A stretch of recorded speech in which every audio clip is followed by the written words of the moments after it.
Hello, good to have you again on the program. It is the economy today, and this day we'll still discuss the economy. This time we'll discuss it in a different way because we'll be talking about the economy as it affects a special group. What I mean by a special group is that there is the group that is known as the vulnerable. And so if the vulnerable is empowered and energized, and there is enough funding in the hands of the vulnerable, the nation definitely will be made better, and the economy would grow, would thrive, would improve. So these are the things we want to talk about today, and I have a guest. And this guest happens to be someone that is whom I have called the advocate for the vulnerable. And she is right here with me, and well, Okechukwu Onubogu, by the way, is my name.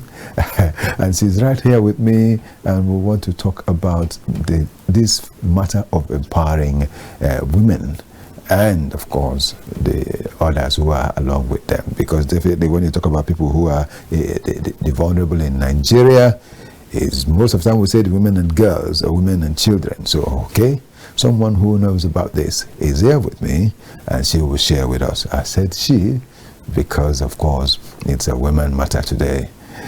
She is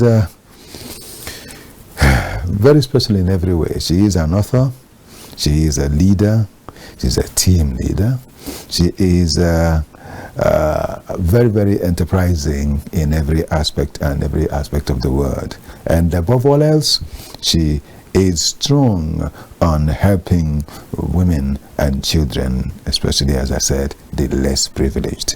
She happens to be a coordinator of Delta State coordinator of the New Thing International Foundation and New Thing International Foundation. She also happens to be the past charter vice president of Rotary District 9141. 9141, and the president of the Thrive for Her Foundation. Thrive for Her Foundation. Well, certified Scrum Master, Agile Coach, and CEO of BL Freda Logistics. We'll talk about all these things, and through advocacy, from what we've gathered, ministry and strategic leadership, Freda Irabor is the name.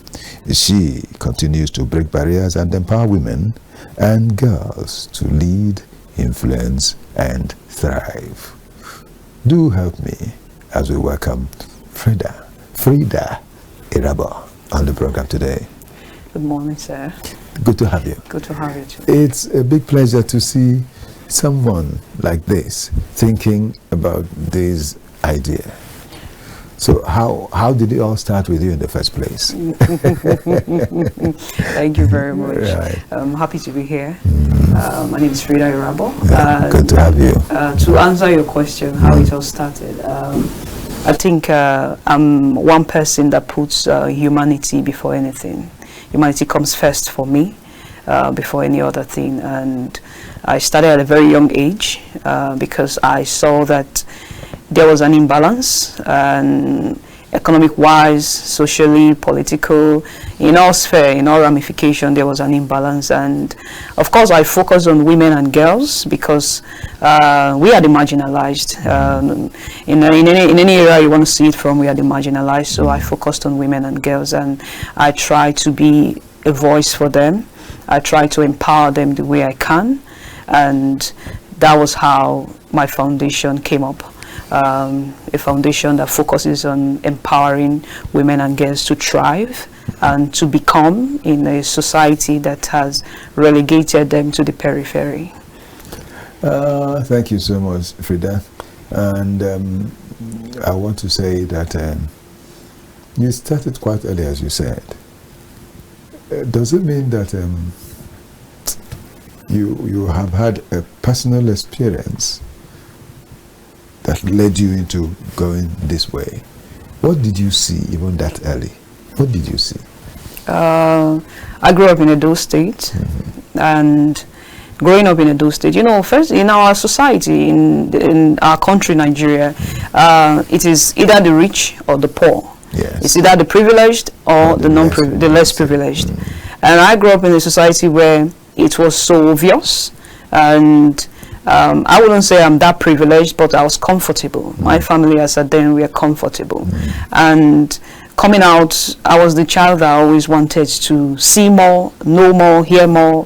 And then when I go out there, because I play football, and when I go to the field to play football, I see children around begging, and I see some hawking in the street. Maybe when I'm just out there trying to stroll, and I'm like, why is this child hawking?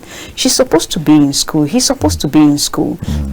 Why is this one? Why is that? I was asking too many questions at a very young age. And also at a very young age, I discovered that I was limited, and there are certain roles I wasn't allowed to function in, and all because I was a woman, I was a girl, and all that. And I felt if as comfortable as I am, society can still treat me this way and sideline me because of my gender, how be those that are less privileged? They would just be silenced and covered. And it actually motivated me to start asking questions. I go to the camp of the less privileged. I make friends with them, and I ask them, what are the challenges you guys are facing? Like, what is that? And then you hear these women tell you they are going through domestic violence and nobody to fight for them. There's abject poverty and nobody's listening to them. There's no job. They can send their female children to school because their husbands prioritize the boys going to school than the girls going to school. So I started hearing all these things, and I think that was enough motivation for me to start. Yeah. Well, honestly, it would be enough motivation to start for someone who has the mind, who is thinking about it. Starting, was it that easy for you? You know, Kamala Harris said something recently. She said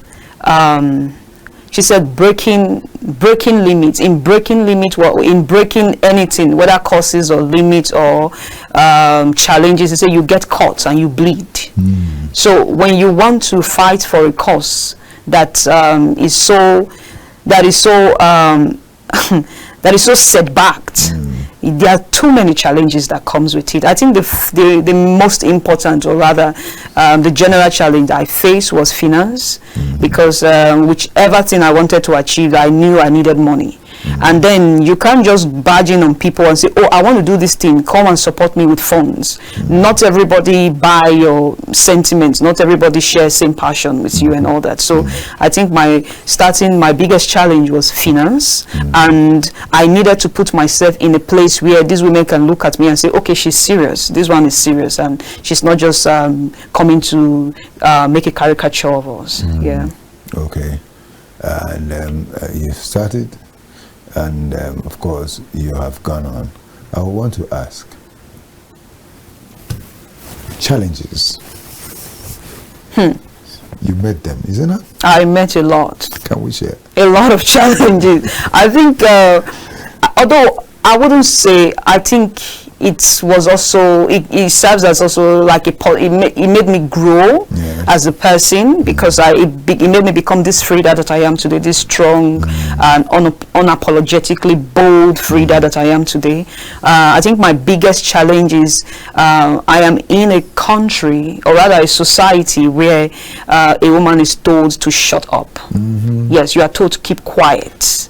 So I think talking was like I was being rebellious, because I would see and I would talk. So even in church, I wasn't allowed to say certain things. When I see something wrong and I point it out, they're like, no, Freda, you are not allowed to say it. And then in society, I wasn't allowed to talk. In schools, so I felt my voice was being, covered and all that. So I think my biggest challenges was that the society told me to shut up, and I was fighting to speak. Yeah. We are discussing women empowerment. What empowered you as a woman, to go on, irrespective of the fact, or in spite of the fact that you were asked to shut up? Purpose. Purpose is a driving force. It will push you. You know, you can't sleep at night. People don't understand where you are coming from. They look at you and say, have you gone mad? This thing you are doing, can't you see that is affecting? You can't, it's not something you choose, it's something that chooses you. Yes. So you don't have a say in the battle. And for me, I think my biggest motivation is that every day I wake up, I see women being marginalized. I'm still in a country where I can count how many women is in government. I've never, since I was born till date, see a female vice president in Nigeria, not to talk of a president. It is rare to see female governors. I don't know if there's any. There was a governor in Anambra State one time. She lasted 3 months in power during the Peter Obi issues. Where, yes, she used deputy governor. Yes. Later she came on. And then when oh yes, that's her name. And then when you look at Senate, you look at over 300 people, and then you are counting 6-7 women inside. I look at local governments, you know, just look around leadership, and then you can't see any representative. And then the one person I just hold on to is Mrs. Okonjo-Iweala, and I'm like, can I get at least, can I get 20? Can I get 40? Can I get 50? These are things that it just motivates you to say, let me become. Because if I become a role model, if 10 of us become, we have 10 girls to look up to us. If 50 of us become, we have 50 girls to look. This is enough motivation for me. Okay. Yeah. Oh well, you have just mentioned the name, like Ngozi Okonjo-Iweala. She happens to be someone that at least if you look at that, you get encouraged more. Of course. Do you have what you could refer to as role models, or people that when you look up to, you say, I must get there? Yeah, of course. Chimamanda Ngozi Adichie, I love her so much. Okay. I love the fact that she comes from a place of the fear of God, most importantly, and then she's also a writer. She's an author. She has authored so many books, so many great books, in quotes. And I love the fact that she's a feminist, a bold one, and internationally recognized. And I love the fact that she's unapologetically bold. She's someone I can look up to and shape. She's actually, I don't think she knows. I pray this, I hope this gets to her. She's actually like a path for me to work on. I look at the things she does, and then I try to copy, because in growth you must look for who to call a role model and copy them. And I think she's the one, not I think, but rather she's actually the one I am copying. Okay. Yeah. That's good. It's not wrong to look at someone that is great and work towards greatness, because it's a path that people need to follow. Good. And so she stands as a shining light to you. But then I would say that Chimamanda would also wish that you even get to be bigger than herself. Oh, yeah, of course. Because I say that's what we're praying for you on this program too, as you're part of this today. Thank you very much. As you're doing women empowerment, you've gone to the church, you've empowered women to help them to, economically get to be viable. You've gone to schools, you've spoken to children, you've provided things to enable the children to be better than they were. And even some that were out of school, you've enabled them to get to be back into school. And these are great things. But I want to ask, Freda, have you ever had government assistance in doing all these great things you're doing? Oh, okay. That's very good questions. I will definitely love to partner with the government. Of course, I need them. I get to a point where I get stuck, and I need them to partner with me, and so I can go smoothly. But I have not yet seek government assistance, and when I get to that bridge, I'll cross it. When I get to that point where I need to do my own part, because I think the burden most times we put on the government, it becomes loads for them. I need to do my own part first, and then present it to them and say, I have done to this extent. Now I need you to come in and help me so that I can go smoothly on this journey. Okay. Very soon you'll be doing something, and then we'll talk about it anyway. That is talking about Reusable Parts Outreach 2025. We'll talk about that. But even before we talk about that, I want to also say, I know that you're working and waiting maybe to conclude certain things so as to ask government for partnership and collaboration. But wouldn't it have been good for you to reach out first to the women, what do you call it now, women ministry in the government? Because after all, Women Affairs Ministry, that's it. Right now we have a Minister for Women Affairs. And in most states there are commissioners for Women Affairs there. And some even Women Affairs and Gender, whatever it is called. As you move from state to state in doing the work you do, and as you are in the FCT at a time like this, I think it will be better if you reach out to those ministries to help. And here in the FCT, there is also the Women Affairs Department, where there is someone that is the Mandate Secretary for Women Affairs and Children in the FCT. I'm talking about Dr. Dio Benjamin Lani. There will be need for you to meet with her and talk so that these things, so that when there is something that the government is doing, they can ask you to be part of it. Yeah. Not only you asking them, because they have need for you too. Of course. And they may never get to know that someone like you is doing something like this until you show them. Just as you said, you want to finish certain things before you reach out to them. But I'm asking that there's need to reach out to them as soon as yesterday. Of course. Because a lot is going on. Yeah. And it's a huge project. Yes, huge project. It will not be okay for you to just go on working alone. I know you're young, you're a young lady, but then let's not destroy your youth. Let there be support to enable you grow and get others also to be part of what you're doing. I want to thank you for being here, but before we go on, we'll take a break. We'll return and continue with Freda Irabor. Yeah, thank you so much. We're still here. We're still discussing women empowerment. And I still have my beautiful guest with me on the program today, talking about Freda Irabor. Good to have you again, Freda. Thank you very much, sir. Right, and what we were saying is that there are things you still have that we'll talk about. I will want to crave your indulgence. We have a segment of this program that is from the business news. I will want that to come on. Immediately it's done, then we'll talk about that project from your foundation. Right, let's take news from the business news. The House of Representatives has received and approved a petition from a sociocultural group, Ezumwada Igbo, calling for the removal of Sophia Mbakwe, the Executive Vice President, Business Services of the Nigerian National Petroleum Company Limited, NNPCL, over claims that she is occupying a slot meant for the Southeast region, which allegedly not been from the zone.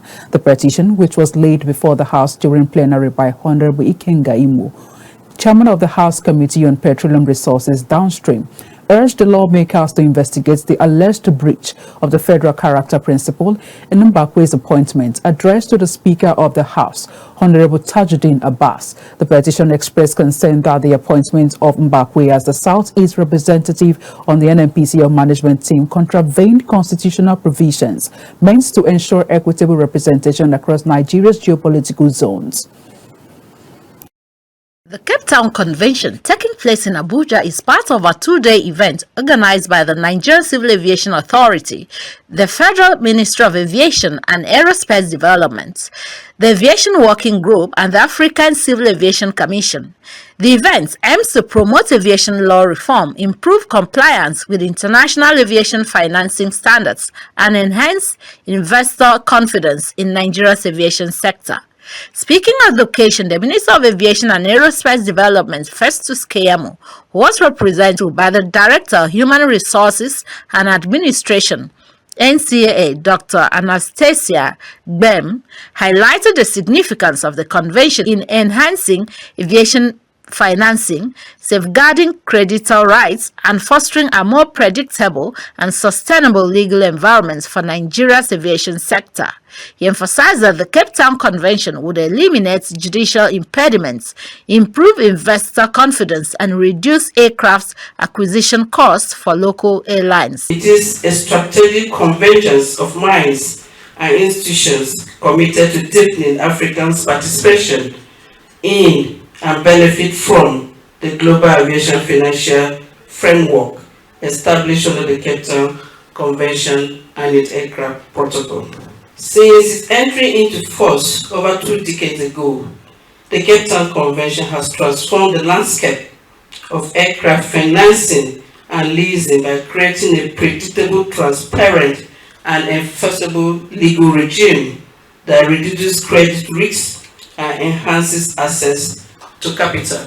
Earlier in his opening remarks, the Director General, Nigeria Civil Aviation Authority, Captain Chris Najomo, who was represented by the Director of Operations, Licensing and Training, Captain Donald Toye Spieth, stated that the Cape Town Convention offers immense opportunities for Nigeria's aviation industry, aligning with President Ahmed Bola Tinubu's renewed hope agenda, which prioritizes economic development, innovation, and global competitiveness. The practice directions is a tool of application and guidance in the adjudication of aircraft financing related matters by the Federal High Courts in line with the provisions of the Cape Town Convention. A development that significantly increased Nigeria's compliance rating from 49.0% to 75.5%. The Secretary General of the Aviation Working Group, Mr. Jeffrey Wood, and other speakers at the occasion said the convention is coming at the right time as it has numerous impacts on Nigeria's aviation sector.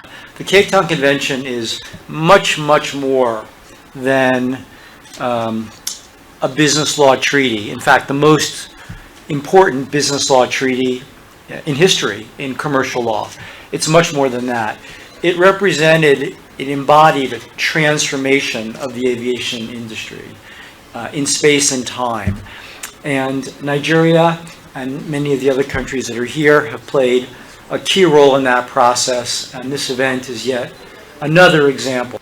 The gathering is timely and strategic as Africa nations seek to strengthen institutional, legal, and financial frameworks driving sustainable growth in the aviation sector.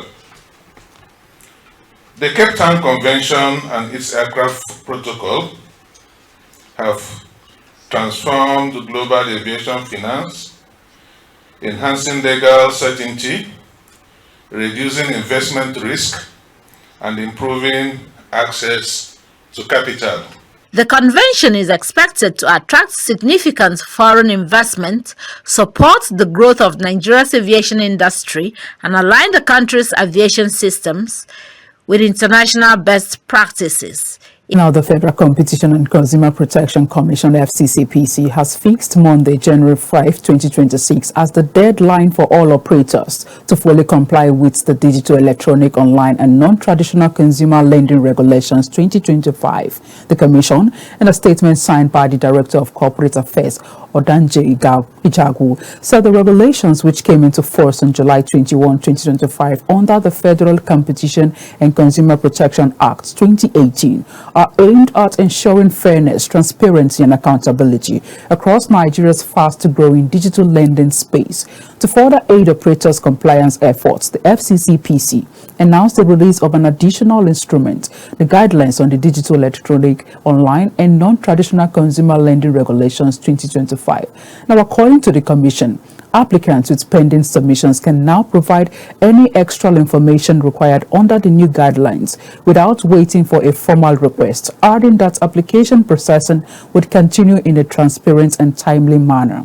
The Executive Vice Chairman of the FCCPC, Tunji Bello. Thank you for being part of what has been happening on this program this day, and it still remains women empowerment that we're discussing today, and there are some practical things that we've talked about, and someone that's been doing that has been my guest all the while, and that has been Freda Irabor. Freda has something else that will be happening soon, and we want to talk about that. Freda, looking at the fact that you are doing a whole lot, we've also seen another of the things you do, and that happens to be Thrive for Higher Foundation. That's your foundation, what you do. And let me even say this, what you have as do I call it your motto? Her voice, of power. That's great. Now we want to see that in this your foundation there is something you're about to do, and that is talking about reusable parts outreach. Now, just because you're saying it, has never imagined that parts could be reused. Oh no. You know, when we were small, you know, there was this Pampers napkin you tie, you wash, you know. It was, and then seeing it being incorporated as part, you're like, oh wow, this is and big ups to part of company, like big ups to them. That is very innovative of them, and it saves a whole lot of cost, a whole lot. Yes. No, I never really imagined. I wonder. It's so good. So that at least when one lays hands on maybe 2, 3, or 4, that's all, can keep reusing, reusing. You want to talk about it, you want to, thank you, Bright, you want to talk about it, and you want to discuss it with some people, and while you're doing this is at IDP camp during Abuja, as we can see, and it's going to happen even as you already have the date there. Now we're asking, so it is possible to have this, as you said. Yes, it is possible. Can it be sustained? That's another question. And you are there also. Can you imagine what you're doing now? You're going to an IDP camp.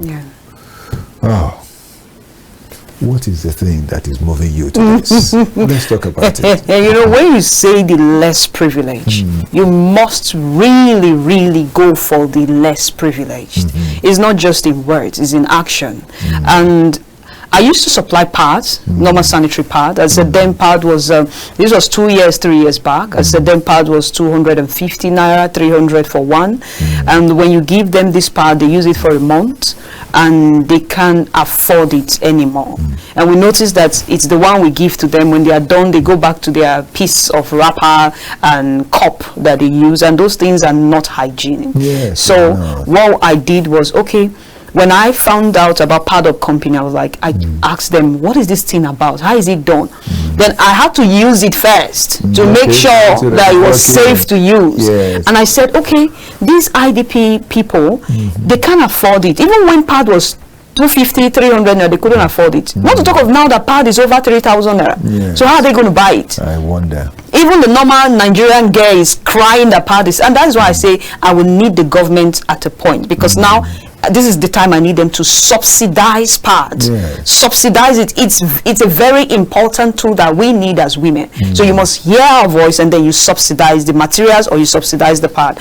And then sharing it for the girls, I would want them to, because it has a span of a year and 6 months, minimum a year. So you see, instead of them using one pad for 1 month and they can't afford it anymore, I'm giving them a pad they can use for a year minimum. Yes, and it's something that they will use. They can wash with any detergent or soap, and they sun outside and they use again. And a pack has 5. So yes, a pack has 5. So before you exhaust 3, in fact, in a whole year 3 is okay for you to use. But I give them enough 5 so they can at least be comfortable and before the year runs out. You know.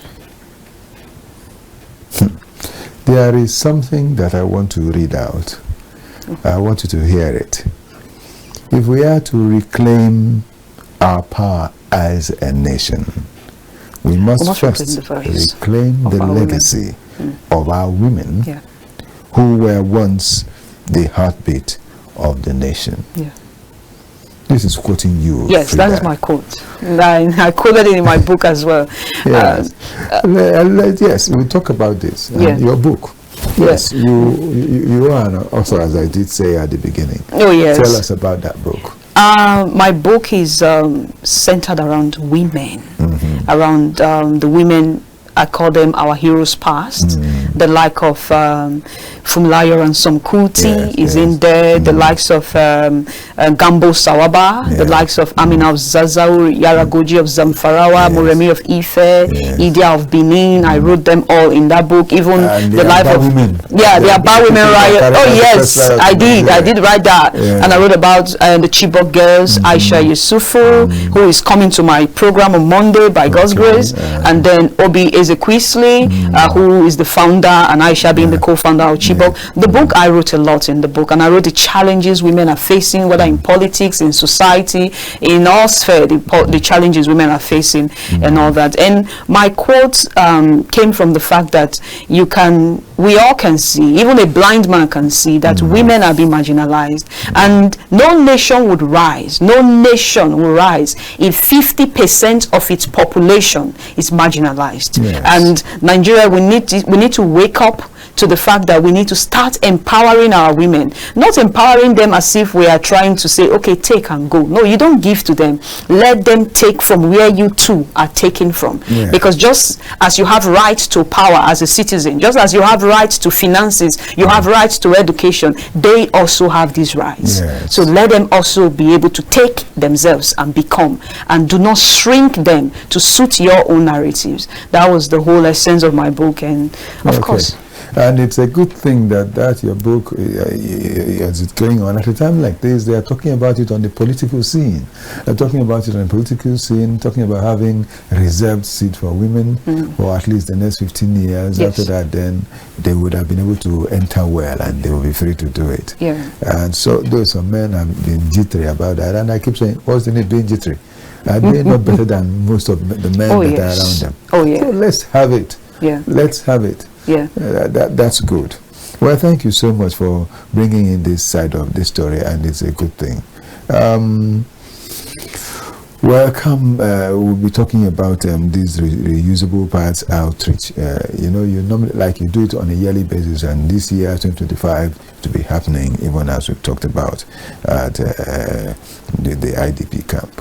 You see again the greatness about what you have done. You have thin words. You have dignity, sustainability, and menstrual power.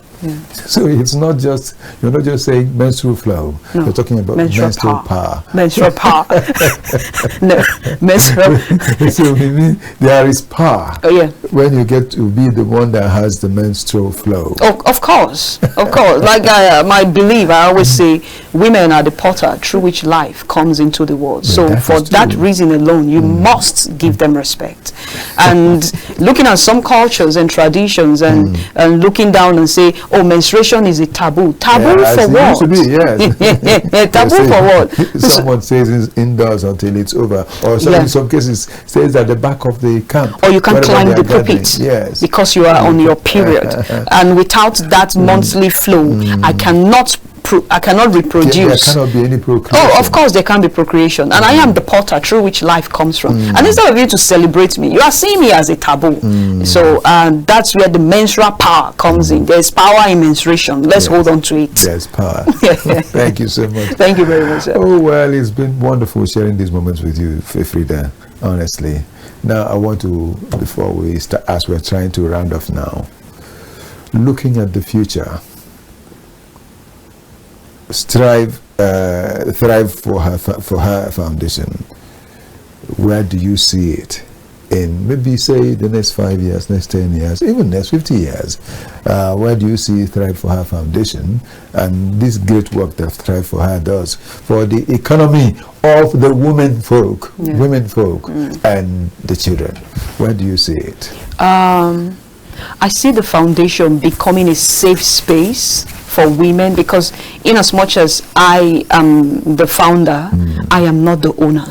It is owned by every woman and every girl out there who are being oppressed, who are being marginalized and who are being told to keep quiet, and who goes through series of challenges that they don't know how to deal with or come out from. So it is their foundation. I am just a servant. I'm just here to represent them, and I'll keep representing them both on local and international stage and international level, of course. And I see the foundation as a safe space for them, as a place where they can grow, because I'm incorporating new things by 2026, where every IDP camp will have women that will know how to sew reusable pads. Now, it's not just me going to distribute for them. I want to empower them to be able to make these pads themselves, produce themselves. So all I would do is to supply them the materials, and that's when I will liaise with the government and say, okay, can you subsidize this material so that I can buy it, or can you collaborate with me so we can distribute these materials to them?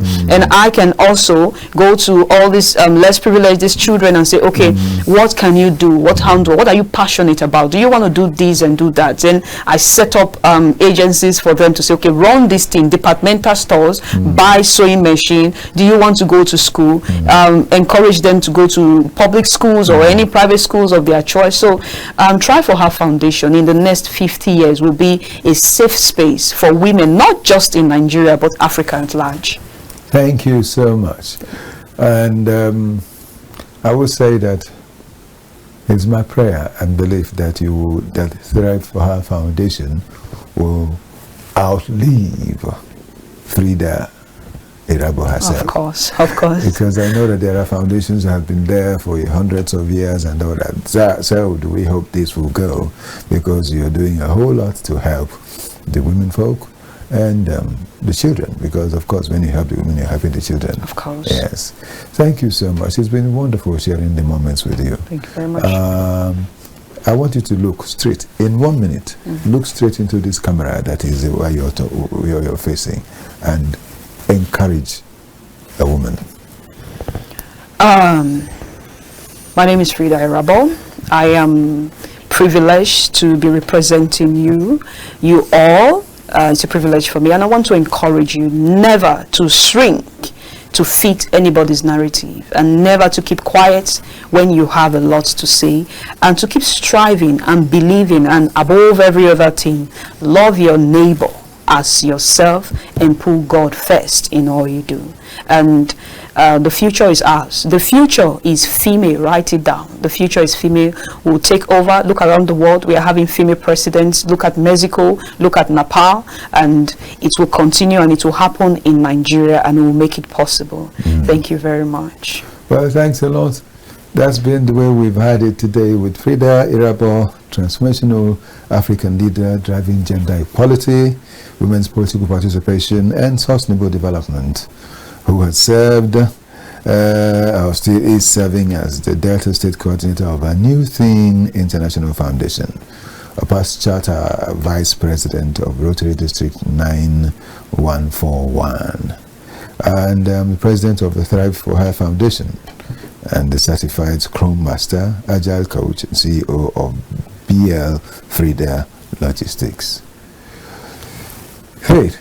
It's been wonderful sharing the moments with you. Thank you for having me, We hope you find time to come again to share with us on the program. Thank you very much, sir. Thank you. And dear viewer, this is also where I need to say thanks to you for being there, because if you weren't there, I wouldn't have been here in the first place. So thank you for watching and being part of it. And if you say this thing has been streamed live, so you can always go to YouTube to see what we've done and other editions of our program. Please do keep being part of it all, and we won't forget to say that with you we can go places. Thank you. Oh, thanks to Okechukwu Onubogu, the great man. Thank you so much. Thank you so much to a lot of fellows with whom I've worked today. Chidema, I won't forget that. I also remember Ephraim Muna, and Okechukwu. I thank all of you for being part of what has happened today.